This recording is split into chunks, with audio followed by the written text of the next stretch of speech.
In today's video, you will learn how to use voice typing in Word and Google Docs.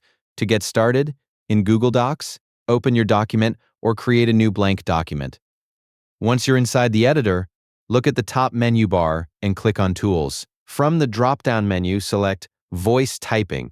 After clicking it, a microphone icon will appear on the left side of your screen. Before speaking, check the language setting next to the microphone icon and make sure the correct language is selected.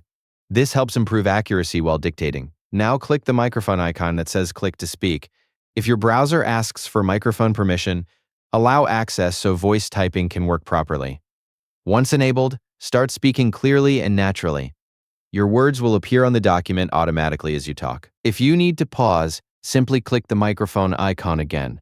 Click it one more time whenever you want to continue speaking.